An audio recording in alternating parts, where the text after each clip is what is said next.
Hello friends, welcome to எறும்பு கூட்டம் group study. இன்னைக்கு நம்ம பார்க்க போகிற டாபிக் என்ன அப்படின்னா நாலடியார். நம்ம எல்லாரும் சேர்ந்து படிக்க போகிறோம். இதை இலக்கியங்களை அது படைக்கப்பட்ட காலத்தின் அடிப்படையில் பிரிச்சிருக்கிறாங்க. சங்ககால இலக்கியம், சங்கம் மருவிய கால இலக்கியம் அப்படின்னு சொல்லிட்டு பிரிச்சிருக்காங்க. இப்போ சங்ககால இலக்கியங்கள் என்னன்னா மேல்கணக்கு நூல்கள் அப்படின்னு சொல்லப்படுது. சங்ககால இலக்கியங்களை மேல்கணக்கு நூல்கள்னு சொல்கிறாங்க. இது என்னென்ன அப்படின்னா 10 பாட்டும் 8 தொகையும், மொத்தம் 18 நூல்கள். சங்ககால நூல்களை மேல்கணக்கு நூல்கள்னு சொல்கிறாங்க. அது மேல்கணக்கு நூல்கள் என்னென்ன 10 பாட்டும் 8 தொகையும், மொத்தம் 18 நூல்கள். சங்கம் மருவிய காலம் அப்படிங்கிறது எந்த காலம் அப்படின்னா கிபி 3ஆம் நூற்றாண்டுலேருந்து 6ஆம் நூற்றாண்டு வரைக்கும் உள்ள காலம் சங்கம் மருவிய காலம்.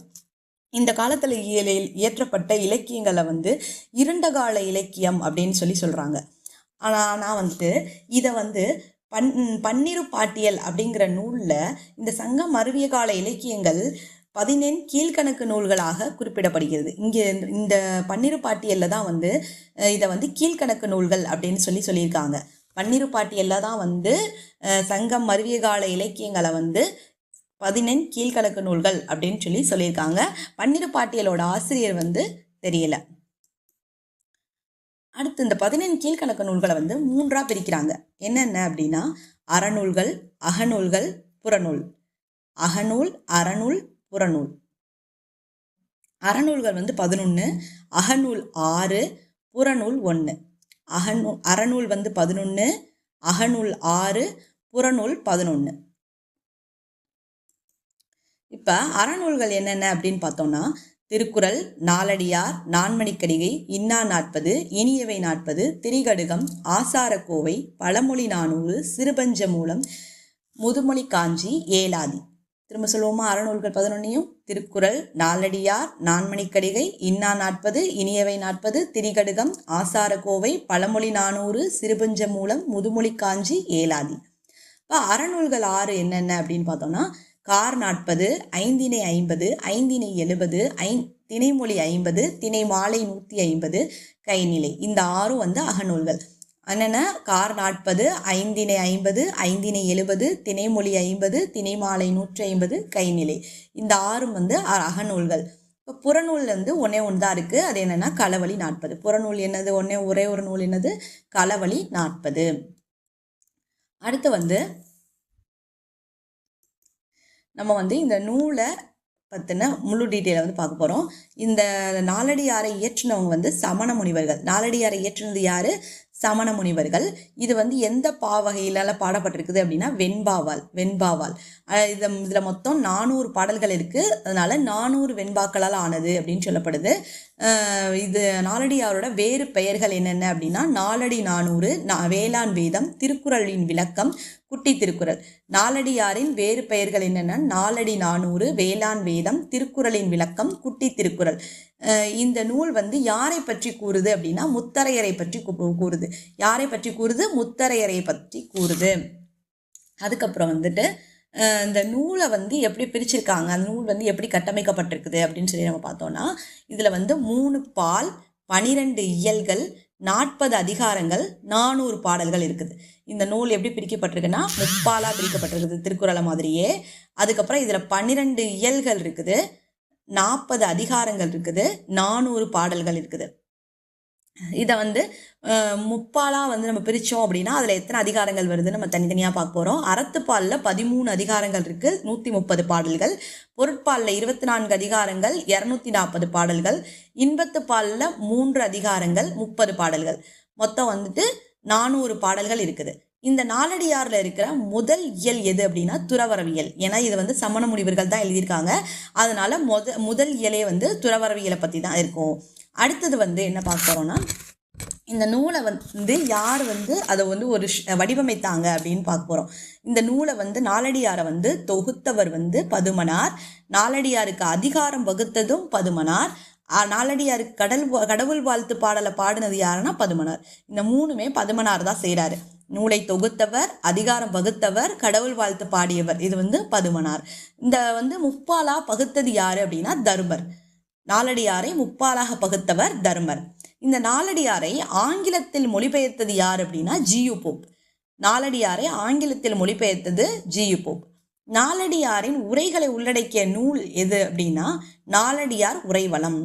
நாலடியார் உரைகளை உள்ளடக்கிய நூல் வந்து நாலடியார் உரைவளம். அடுத்து வந்துட்டு நாலடியாரையும் திருக்குறளையும் வந்து சேர்த்து வச்சு சொல்ல போகிறாங்க. அதை வந்து நம்ம பார்க்க போகிறோம். நாலடியாரை வந்து திருக்குறளுக்கு இணையாக வச்சு சொல்கிறாங்க.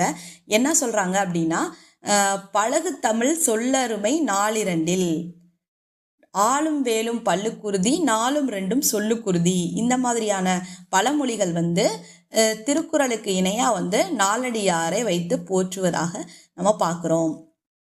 அடுத்தது வந்துட்டு நாலடியாரில் உள்ள ஒரு பாடலை வந்து பார்க்க போகிறோம். கல்வி கரையில கற்பவர் நாள் சில மெல்ல நினைக்கின் பிணிபல தெல்லிதின் ஆராய்ந்து அமைவுடைய கற்பவே நீரொழிய பாலுன் குறுகின் தெரிந்து. இன்னொரு தடவை சொல்லலாமா? கல்வி கரையில கற்பவர் நாள் சில மெல்ல நினைக்கின் பிணிபல தெல்லிதின் ஆராய்ந்து அமைவுடைய கற்பவே நீரொழிய பாலுன் குறுகின் தெரிந்து. கல்விக்கு வந்து கரை கிடையாது, அதாவது எல்லையற்ற அறிவுக்கடல் தான் இந்த கல்வி. நாள் சில மற்றும் பிணிபல, இதற்கு என்ன அர்த்தம்னா வாழ்வில் நமக்கு இருக்கிற அந்த சின்ன வாழ்க்கையில் காலமும் தடைகளும் நிறையா இருக்குது. நீரொழிய பாலுன் குறுகு, தேவையானதை மட்டும் வடிகட்டி ஏற்றுக்கிறது. அதாவது அன்னப்பறவையானது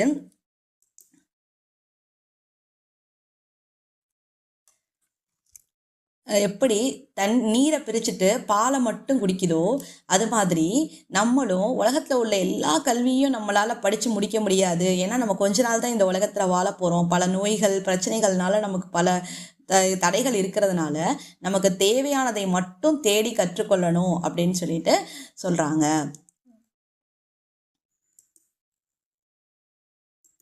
அடுத்த பாடல் என்ன அப்படின்னா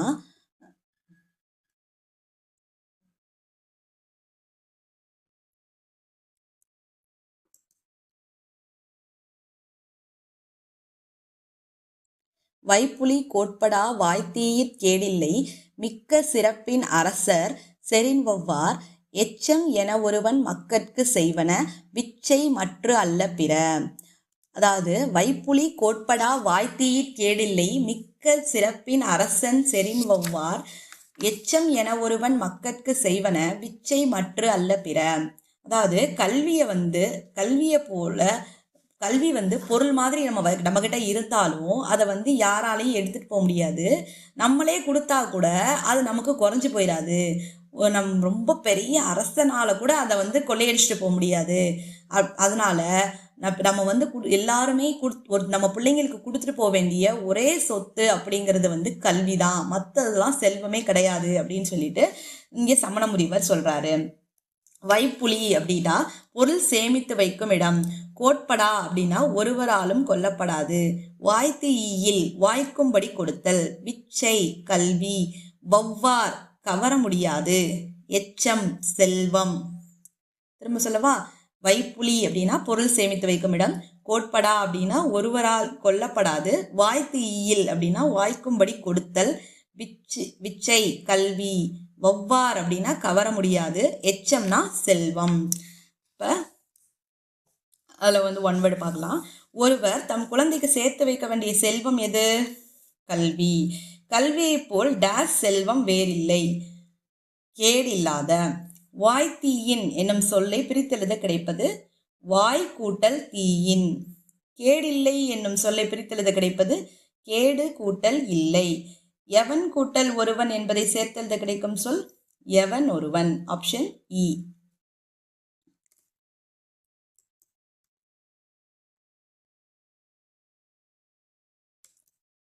அடுத்தது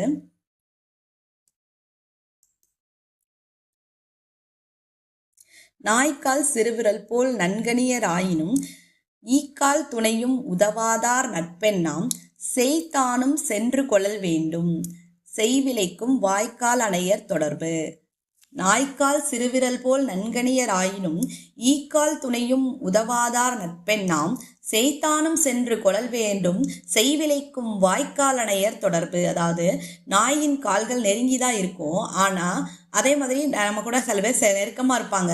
ஆனால் நமக்கு ஒரு பிரச்சனை ஒரு தேவைன்னு வந்துருச்சுன்னா ஈகையோட கால அளவுக்கு கூட நமக்கு உதவுறதுக்கு முன் வர மாட்டாங்க. அவங்களோட நட்பினால நமக்கு என்ன பிரயோஜனம்?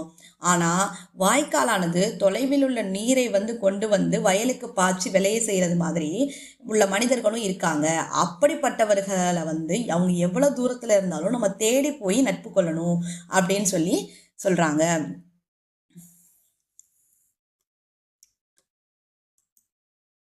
அதுதான் இந்த படத்தில் நம்ம பார்க்குறோம். நாயின் கால் விரல் நெருக்கமாக இருக்குது, ஆனால் ஈயோட கால அளவுக்கு கூட நமக்கு உதவி செய்ய மாட்டாங்க. வாய்க்கால் ரொம்ப தூரத்தில் இருந்தால் கூட அது என்ன பண்ணுதுன்னா நமக்கு பயன் தருது, உதவி செய்யுது. அடுத்து நாலடியாரை மேற்கோளாக கையாண்ட உரையாசிரியர்கள் யார் யார் அப்படின்னு பார்த்தோம்னா பரிமேலழகர், நச்சினார்க்கினியர், அடியார்க்கு நல்லார். நாலடியாரை மேற்கோளாக கையாண்ட உரையாசிரியர்கள் யார் யாருன்னா பரிமேலழகர், நச்சினார்க்கினியர், அடியார்க்கு நல்லார். அடுத்து இப்போ நாலடியாரில் உள்ள மேற்கோள் என்னென்ன அப்படின்னு நம்ம பார்க்க போகிறோம். கல்வி கரையில கற்பவர் நாள் சில. இது நாலடியாரோட மேற்கோள் தான். ஆராய்ந்து அமைவுடைய கற்பவே நீரொழிய பாலுன் குறுகின் தெரிந்து. கல்வி அழகே அழகு. கல்வி கரையில கற்பவர் நாள் சில மெல்ல நினைக்கின் பிணிபல தெல்லிதின் ஆராய்ந்த அமைவுடைய கற்பவே நீரொழிய பாலுன் குறுகின் தெரிந்து. கல்லாரே ஆயினும் கற்றாரை சேர்ந்தொழுகின் நல்லறிவு நாளும் தலைப்படுவர். தொல் சிறப்பின் ஒன்னிற பாதிரிப்பூ சேர்தலாற் புத்தோடு தண்ணீர்க்கு தான் பயந்தாங்கு. தொல் சிறப்பின் ஒன்னிற பாதிரிப்பூ சேர்தலாற் புத்தோடு தண்ணீர்க்கு தான் பயந்தாங்கு. மலைமிசை தோன்றும் மதியம்போல் யானை தலைமிசை கொண்ட குடையர். நிலமிசை துஞ்சினார் என்றெடுத்து தூற்றப்பட்டாரல்லார் எஞ்சினார் இவ்வுலகத்தில். நிலமிசை துஞ்சினார் என்றெடுத்து தூற்றப்பட்டார் அல்லால் எஞ்சினார் இவ்வுலகத்தில். நெல்லுக்கு உமியுண்டு நீருக்கு நுரையுண்டு செல்வம் சகடக்கால் போல் வரும். நாய்க்கால் சிறுவிரல் போல் நன்கணியர் ஆயினும் எச்சம் என ஒருவன் மக்கட்கு செய்வன விச்சை அல்ல மற்று அல்ல பிற. எச்சம் என ஒருவன் மற்ற மக்கட்கு செய்வன விச்சை மற்று அல்ல பிற.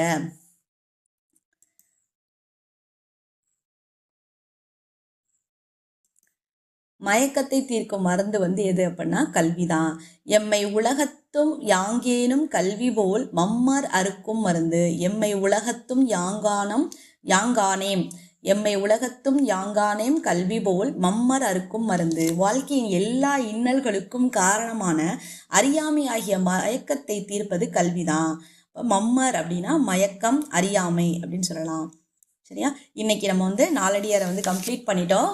இந்த வீடியோவோட டிஸ்கிரிப்ஷனில் ஒரு சின்ன குவிஸ் நம்ம படித்ததை ரிவிஷன் பண்ணுறதுக்காக ஆட் பண்ணியிருக்கேன். நீங்கள் அதை ட்ரை பண்ணி பாருங்கள், உங்களுக்கு நிச்சயமாக ஹெல்ப்ஃபுல்லாக இருக்கும். தேங்க்யூ, பாய்.